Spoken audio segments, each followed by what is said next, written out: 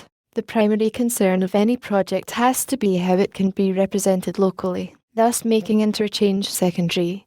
The TEI has received much criticism based on the notion that everything in it is required or even recommended, which, as it happens, is a misconception from the beginning, because none of it is required and very little is actually actively recommended for all cases, except that one document one source.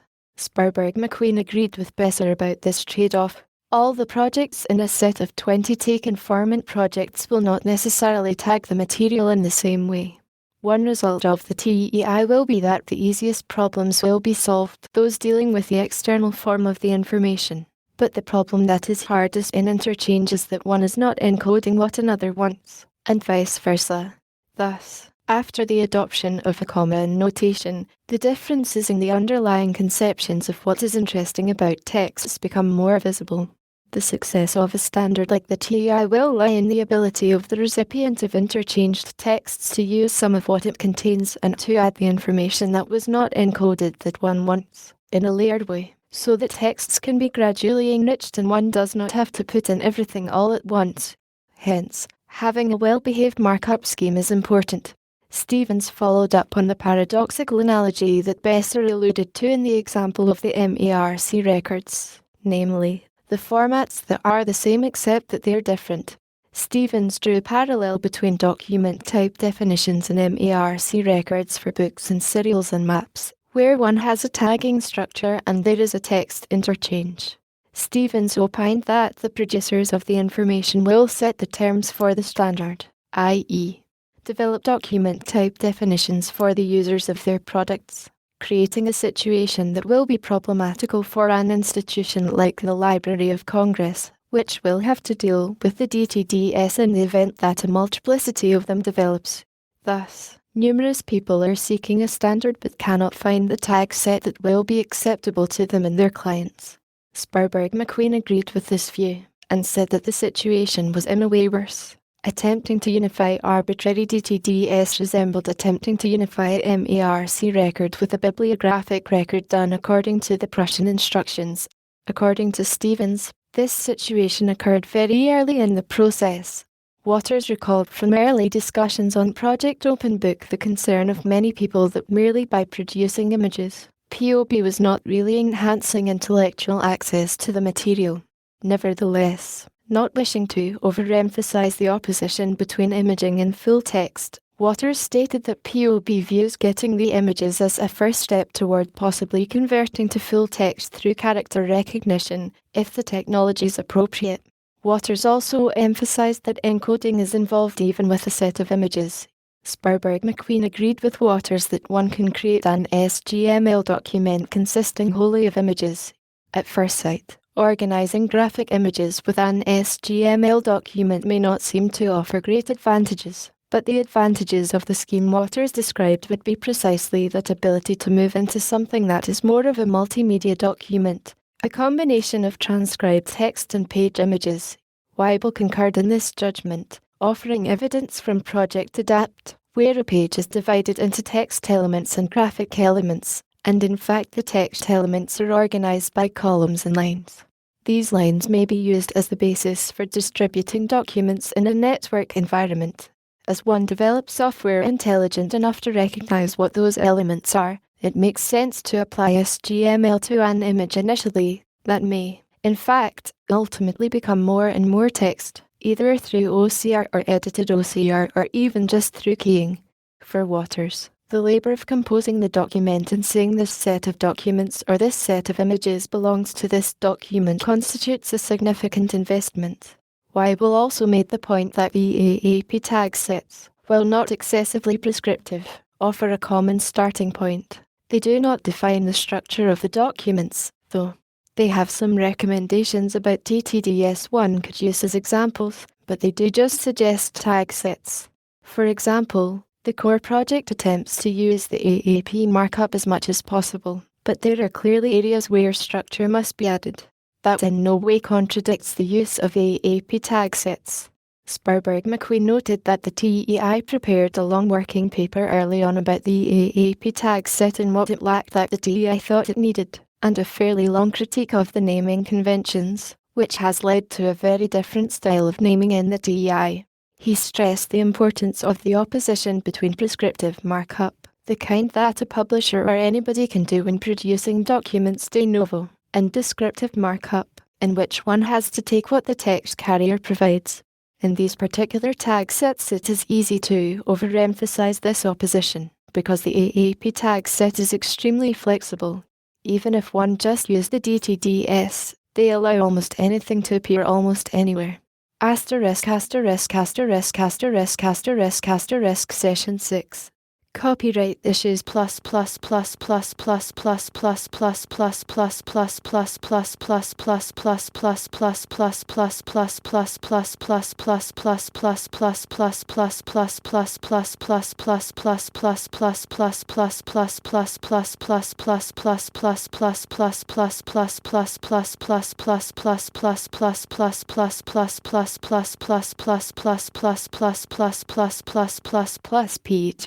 Peters several cautions concerning copyright in an electronic environment review of copyright law in the United States the notion of the public good and the desirability of incentives to promote it what copyright protects works not protected by copyright the rights of copyright holders publishers concerns in today's electronic environment compulsory licenses the price of copyright in a digital medium and the need for cooperation additional clarifications craft justice oftentimes the outcome in numerous copyright matters copyright in an electronic society copyright law always only sets up the boundaries. Anything can be changed by contract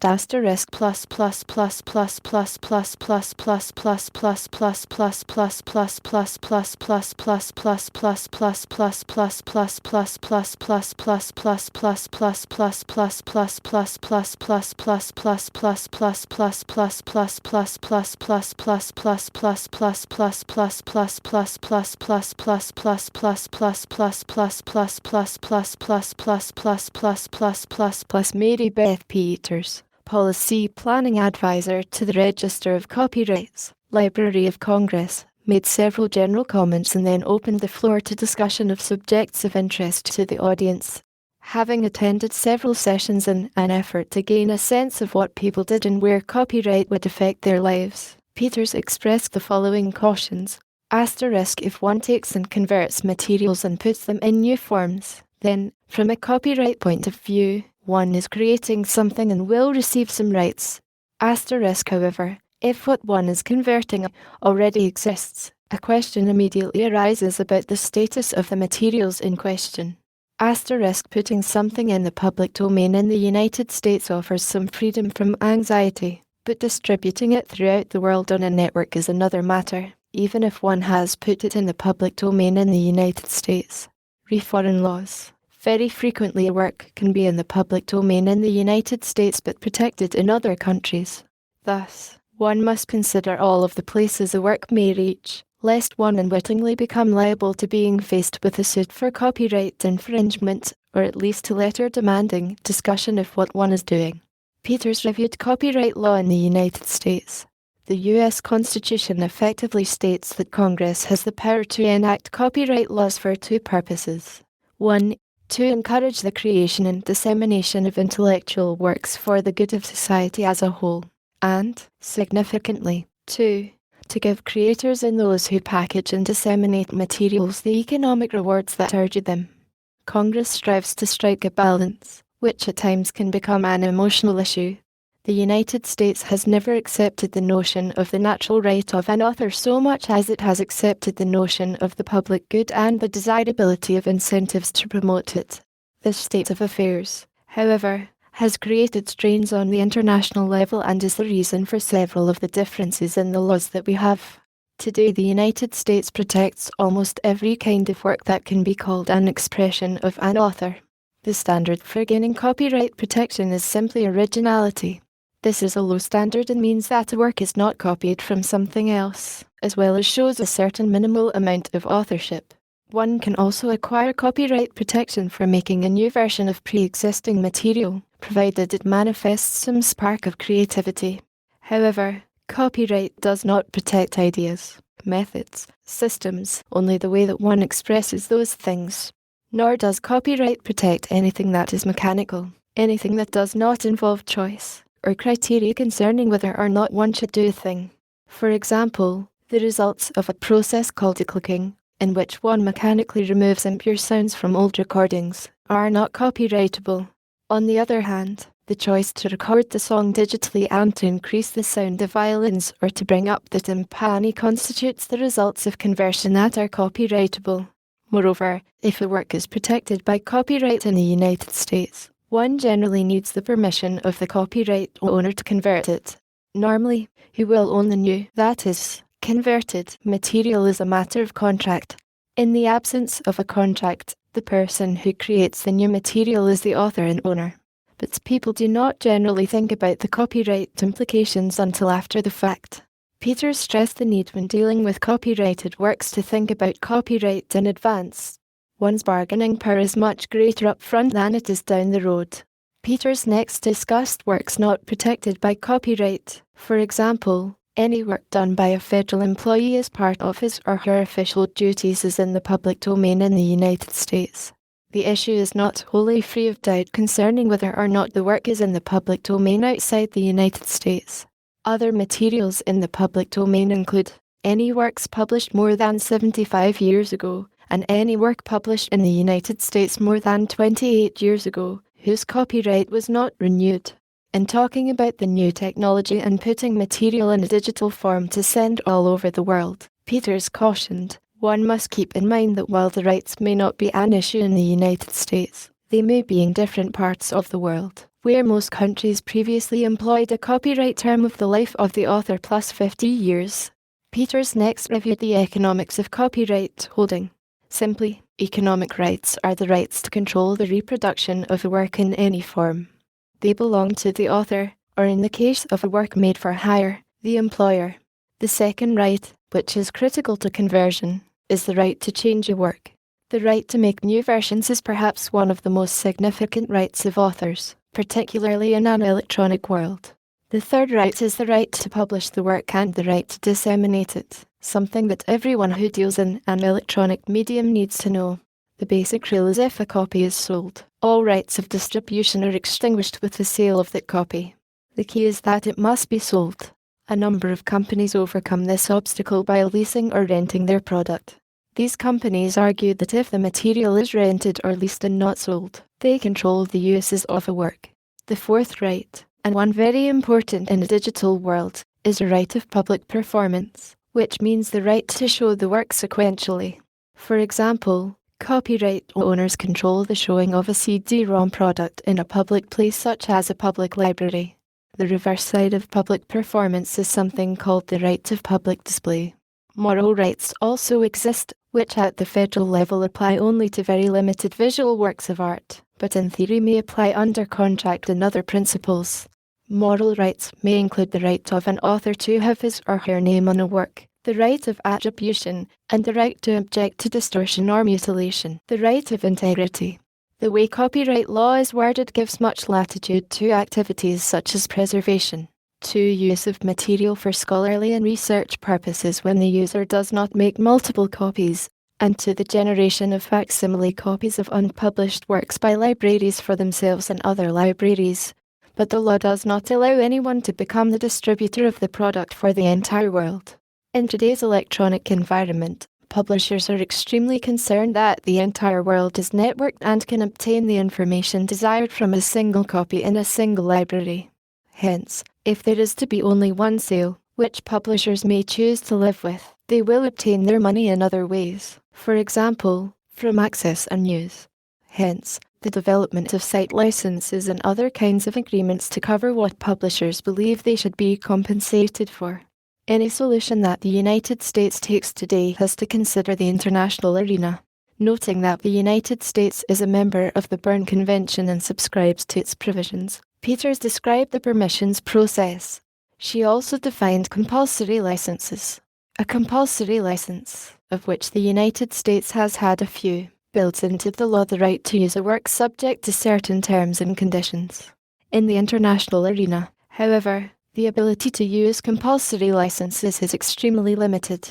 Thus, clearinghouses and other collectives comprise one option that has succeeded in providing for use of a work. Often overlooked when one begins to use copyrighted material and put products together is how expensive the permissions process in managing it is. According to Peters, the price of copyright in a digital medium, whatever solution is worked out, will include managing and assembling the database. She strongly recommended that publishers and librarians, or people with various backgrounds, cooperate to work out administratively feasible systems in order to produce better results. In the lengthy question and answer period that followed Peters' presentation, the following points emerged. The Copyright Office maintains that anything mechanical and totally exhaustive probably is not protected. In the event that what an individual did in developing potentially copyrightable material is not understood, the Copyright Office will ask about the creative choices the applicant chose to make or not to make.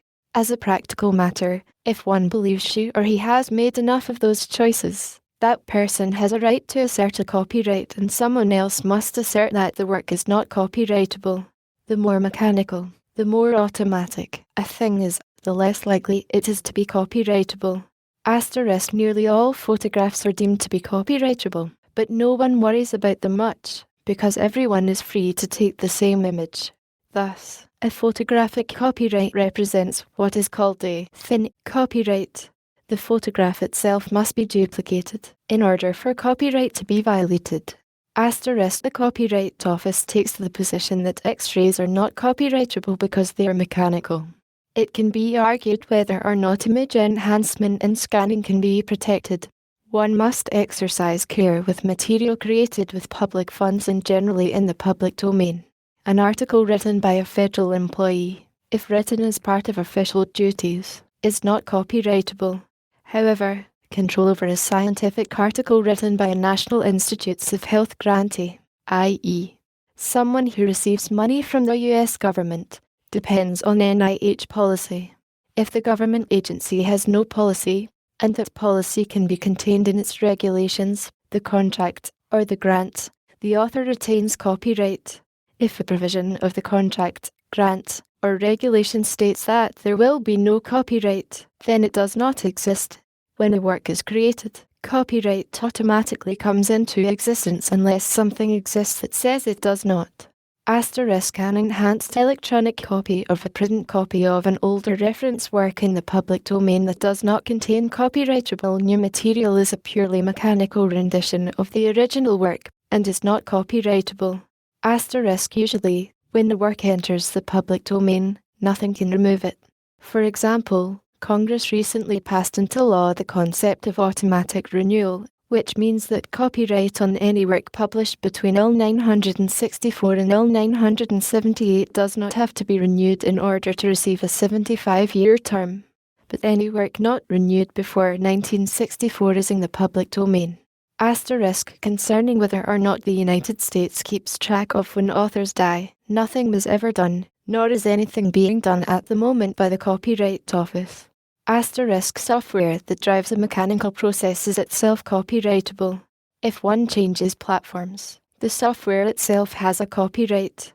The World Intellectual Property Organization will hold a symposium the 28th of March through the 2nd of April L993 at Harvard University on digital technology, and will study this entire issue.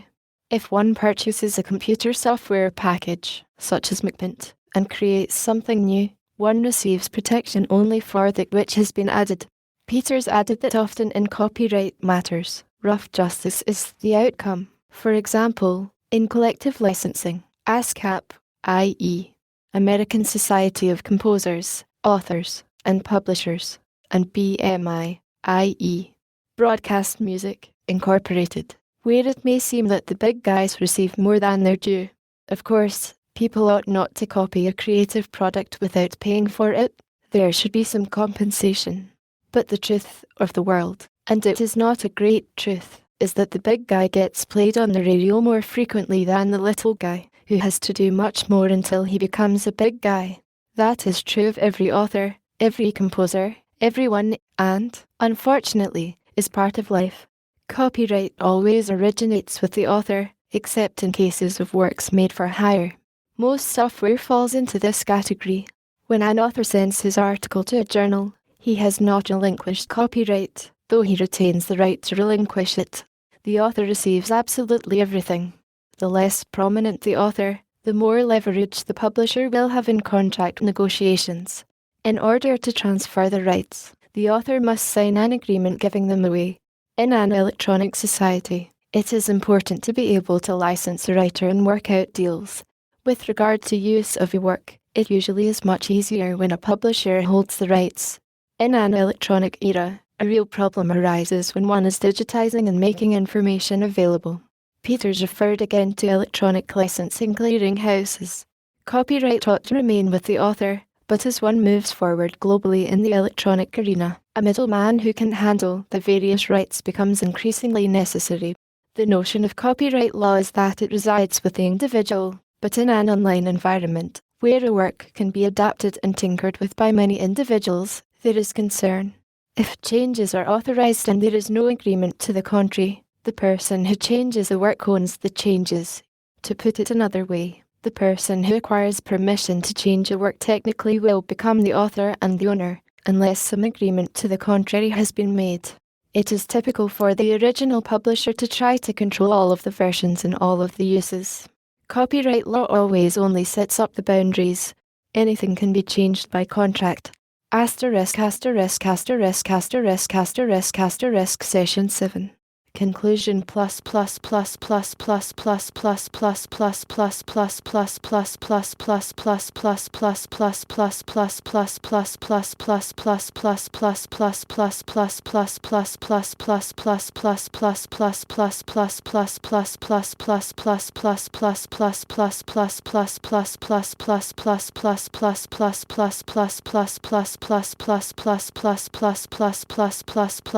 General discussion 2 questions for discussion different emphases in the workshop bringing the text and image partisans together desiderata in planning the long-term development of something questions surrounding the issue of electronic deposit discussion of electronic deposit as an allusion to the issue of standards need for a directory of preservation projects in digital form and for access to their digitized files Seth's catalogue of machine-readable texts in the humanities what constitutes a publication in the electronic world. Need for LC to deal with the concept of online publishing LCS Network Development Office exploring the limits of MARC as a standard in terms of handling electronic information magnitude of the problem and the need for distributed responsibility in order to maintain and store electronic information workshop participants to be viewed as a starting point development of a network version of a merged a step toward AM's construction of some sort of apparatus for network access a delicate and agonizing policy question for LC the issue of electronic deposit. LC urged to initiate a catalytic process in terms of distributed responsibility suggestions for cooperative ventures commercial publishers fears strategic questions for getting the image and text people to think through long-term cooperation clarification of the driving force behind both the Perseus and the Cornell Xerox projects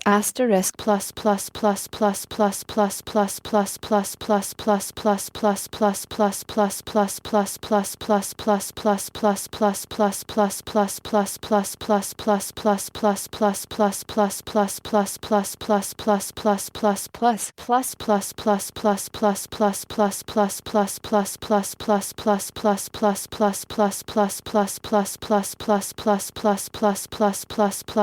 In his role as moderator of the concluding session, Gifford raised two questions he believed would benefit from discussion. 1. Are there enough commonalities among those of us that have been here for today so that we can see courses of action that should be taken in the future? And, if so, what are they and who might take them? 2. Partly derivative from that, but obviously very dangerous to Elsie as host, do you see a role for the Library of Congress in all this? Of course, the Library of Congress holds a rather special status in a number of these matters, because it is not perceived as a player with an economic stake in them, but are there roles that Elsie can play that can help advance us toward where we are heading? Describing himself as an uninformed observer of the technicalities of the last 2 days, Gifford detected 3 different emphases in the workshop. 1. People who are very deeply committed to text. 2. People who are almost passionate about images. And 3. A few people who are very committed to what happens to the networks. In other words, the new networking dimension, the accessibility of the processability, the portability of all this across the networks. How do we pull those 3 together? Adding a question that reflected Hockey's comment that this was the 4th workshop she had attended in the previous 30 days, Fleischhauer wondered to what extent this meeting had reinvented the wheel, or if it had contributed anything in the way of bringing together a different group of people from those who normally appear on the workshop circuit. Hockey confessed to being struck at this meeting and the one the Electronic Peers Consortium organised the previous week that this was a coming together of people working on texts and not images. Attempting to bring the two together is something we ought to be thinking about for the future. How one can think about working with image material to begin with, but structuring it and digitizing it in such a way that at a later stage it can be interpreted into text, and find a common way of building text and images together so that they can be used jointly in the future, with the network support to begin there because that is how people will want to access it. In planning the long-term development of something, which is what is being done in electronic text, Hockey stressed the importance not only of discussing the technical aspects of how one does it, but particularly of thinking about what the people who use the stuff will want to do. But conversely, there are numerous things that people start to do with electronic text or material that nobody ever thought of in the beginning. LESK, in response to the question concerning the role of the Library of Congress, remarked the often suggested desideratum of having electronic deposits. Since everything is now computer typeset, an entire decade of material that was machine-readable exists, but the publishers frequently did not save it. Has LC taken any action to have its copyright deposit operations start collecting these machine-readable versions? In the absence of Peters, Gifford replied that the question was being actively considered but that was only one dimension of the problem. Another dimension is the whole question of the integrity of the original electronic document. It becomes highly important in science to prove authorship. How will that be done? Arway explained that, under the old policy, to make a claim for a copyright for works that were published in electronic form, including software, one had to submit a paper copy of the first and last 20 pages of code, something that represented the work but did not include the entire work itself and had little value to anyone. As a temporary measure, LC has claimed the right to demand electronic versions of electronic publications. This measure entails a proactive role for the library to say that it wants a particular electronic version. Publishers then have perhaps a year to submit it. But the real problem for LC is what to do with all this material in all these different formats. Will the library mount it? How will it give people access to it? How does LC keep track of the appropriate computers, software, and media? The situation is so hard to control, Arway said, that it makes sense for each publishing house to maintain its own archive. But LC cannot enforce that either. Gifford acknowledged Lesk's suggestion that establishing a priority offered the solution, albeit a fairly complicated one. But who maintains that register? He asked. Graeber noted that LC does attempt to collect the Macintosh version and the IBM-compatible version of software. It does not collect other versions. But while true for software, Byram observed, this reply does not speak to materials, that is, all the materials that were published that were on somebody's microcomputer or driver tapes at a publishing office across the country. LC does well to acquire specific machine-readable products selectively that were intended to be machine-readable. Materials that were in machine-readable form at one time, Byram said, would be beyond LC's capability at the moment, insofar as attempting to acquire, organize, and preserve them are concerned, and preservation would be the most important consideration. In this connection, Gifford reiterated the need to work out some sense of distributive responsibility for a number of these issues, which inevitably will require significant cooperation and discussion. Nobody can do it all. LESK suggested that some publishers may look with favour on LC beginning to serve as a depository of tapes in an electronic manuscript standard. Publishers may view this as a service that they did not have to perform and they might send in tapes. However, Spurberg McQueen countered, although publishers have had equivalent services available to them for a long time, the electronic text archive has never turned away or been flooded with tapes and is forever sending feedback to the depositor. Some publishers do send in tapes. Andre viewed this discussion as an allusion to the issue of standards. She recommended that the AAP standard and the DEI, which has already been somewhat harmonized internationally and which also shares several compatibilities with the AAP, be harmonized to ensure sufficient compatibility in the software. She drew the line at saying LC ought to be the locus or forum for such harmonization, taking the group in a slightly different direction, but one where at least in the near term LC might play a helpful role. Lynch remarked the plans of a number of projects to carry out preservation by creating digital images that will end up in online or nearline storage at some institution. Presumably, LC will link this material somehow to its online catalogue in most cases. Thus, it is in a digital form. Lynch had the impression that many of these institutions would be willing to make those files accessible to other people outside the institution, provided that there is no copyright problem. This desideratum will require propagating the knowledge that those digitized files exist, so that they can end up in other online catalogues. Although uncertain about the mechanism for achieving this result, Lynch said that it warranted scrutiny because it seemed to be connected to some of the basic issues of cataloguing and distribution of records. It would be foolish, given the amount of work that all of us have to do and our meagre resources, to discover multiple institutions digitizing the same work. Re-microfirms, Lynch said, we are in pretty good shape. Batting called this a big problem and noted that the Cornell people, who had already departed, were working on it. At issue from the beginning was to learn how to catalogue that information into RLIN and then into OCLC, so that it would be accessible. That issue remains to be resolved. Lynch rejoined that putting it into OCLC or RLIN was helpful insofar as somebody who is thinking of performing preservation activity on the work could learn about it. It is not necessarily helpful for institutions to make that available. Batten opined that the idea was that it not only be for preservation purposes but for the convenience of people looking for this material. She endorsed Lynch's dictum that duplication of this effort was to be avoided by every means. Hockey informed the workshop about one major current activity of CATH, namely a catalogue of machine-readable texts in the humanities.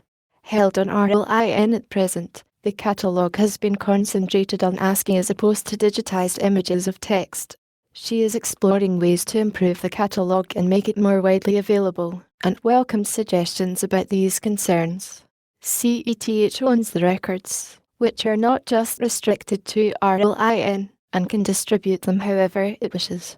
Taking up Les's earlier question, Batten inquired whether LC, since it is accepting electronic files and designing a mechanism for dealing with it rather than putting books on shelves, would become responsible for the National Copyright Depository of Electronic Materials. Of course that could not be accomplished overnight, but it would be something LC could plan for. Gifford acknowledged that much thought was being devoted to that set of problems and returned the discussion to the issue raised by Lynch, whether or not putting the kind of records that both Batten and Hockey have been talking about in RLIN is not a satisfactory solution. It seemed to him that RLIN answered Lynch's original point concerning some kind of directory for these kinds of materials. In a situation where somebody's attempting to decide whether or not to scan this or film it or to learn whether or not someone has already done so, Lynch suggested, RLIN is helpful, but it is not helpful in the case of a local, online catalogue. Further, one would like to have her or his system be aware that it exists in digital form, so that one can present it to a patron, even though one did not digitize it, if it is out of copyright. The only way to make those linkages would be to perform a tremendous amount of real-time lookup, which would be awkward at best, or periodically to yank the whole file from RLIN and match it against one's own stuff, which is a nuisance. But where, Arway inquired, does one stop including things that are available with internet, for instance, in one's local catalogue? It almost seems that is LCS means to acquire access to them. That represents LCS new form of library loan. Perhaps LCS new online catalogue is an amalgamation of all these catalogues online. Lynch conceded that perhaps that was true in the very long term, but was not applicable to scanning in the short term. In his view, the total cited by Yale, 10,000 books over perhaps a 4-year period, and 1,500 books from Cornell, were not big numbers, while searching all over creation for relatively rare occurrences will prove to be less efficient. As Gifford wondered if this would not be a separable file on RLIN and could be requested from them, Batten interjected that it was easily accessible to an institution. Sivertson pointed out that that file, cum enhancements, was available with reference information on CD-ROM, which makes it a little more available. In Hockey's view, the real question facing the workshop is what to put in this catalogue, because that raises the question of what constitutes a publication in the electronic world. Weibel interjected that Eric Julian Ockel's Office of Research is also wrestling with this particular problem, while Gifford thought it sounded fairly generic. Hockey contended that a majority of texts in the humanities are in the hands of either a small number of large research institutions or individuals and are not generally available for anyone else to access at all. She wondered if these texts ought to be catalogued. After argument proceeded back and forth for several minutes over why cataloguing might be a necessary service, Lebron suggested that this issue involved the responsibility of a publisher. The fact that someone has created something electronically and keeps it under his or her control does not constitute publication. Publication implies dissemination. While it would be important for a scholar to let other people know that this creation exists, in many respects this is no different from an unpublished manuscript. That is what is being accessed in there, except that now one is not looking at it in the hard copy but in the electronic environment. Lebron expressed puzzlement at the variety of ways electronic publishing has been viewed.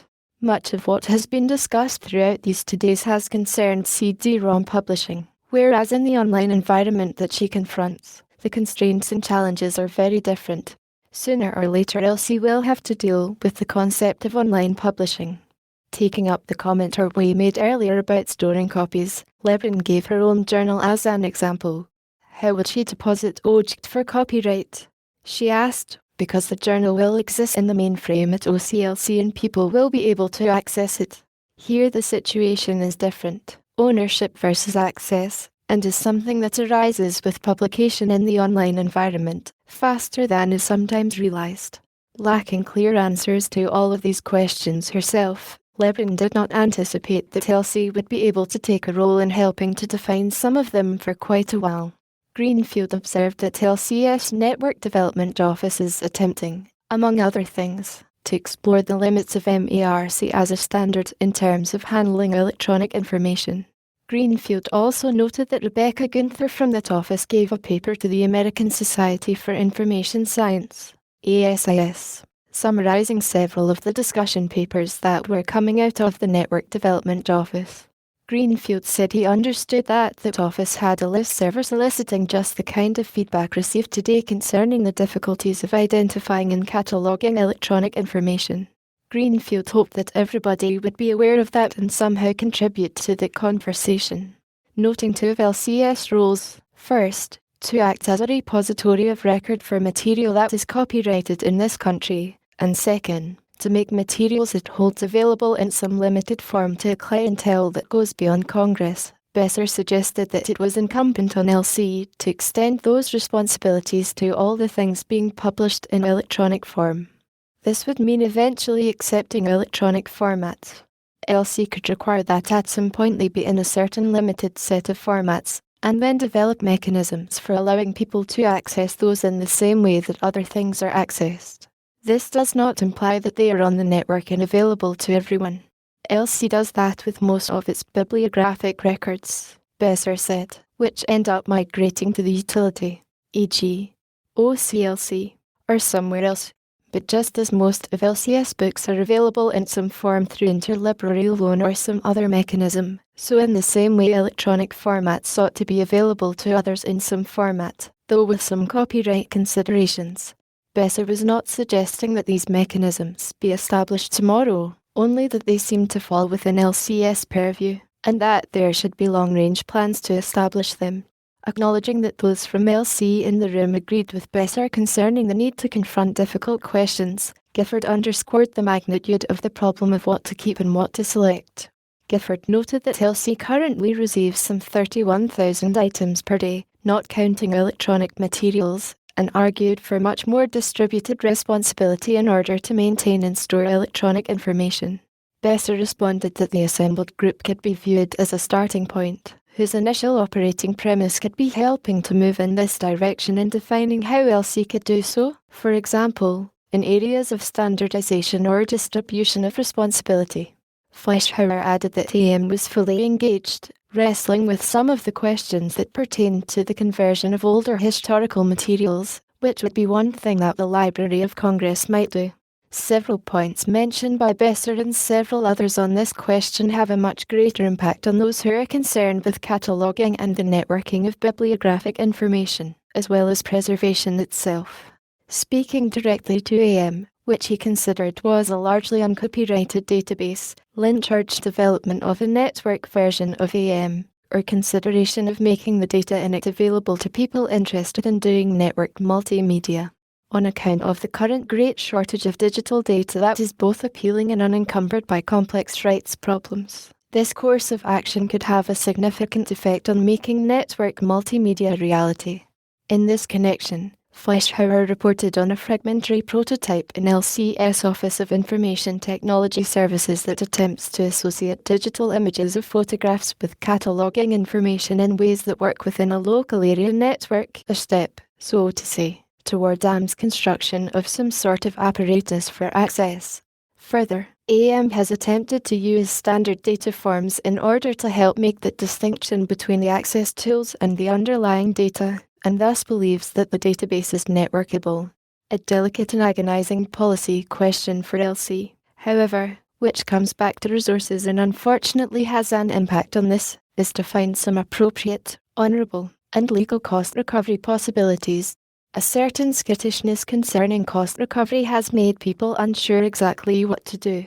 AM would be highly receptive to discussing further Lynch's offer to test or demonstrate its database in a network environment, Fleischhauer said. Returning the discussion to what she viewed as the vital issue of electronic deposit, Batten recommended that LC initiate a catalytic process in terms of distributed responsibility, that is, bring together the distributed organizations and set up a study group to look at all these issues and see where we as a nation should move. The broader issues of how we deal with the management of electronic information will not disappear, but only grow worse. LESK took up this theme and suggested that LC attempt to persuade one major library in each state to deal with its state equivalent publisher, which might produce a cooperative project that would be equitably distributed around the country, and one in which LC would be dealing with a minimal number of publishers and minimal copyright problems. Graeber remarked the recent development in the scientific community of a willingness to use SGML in either deposit or interchange on a fairly standardized format.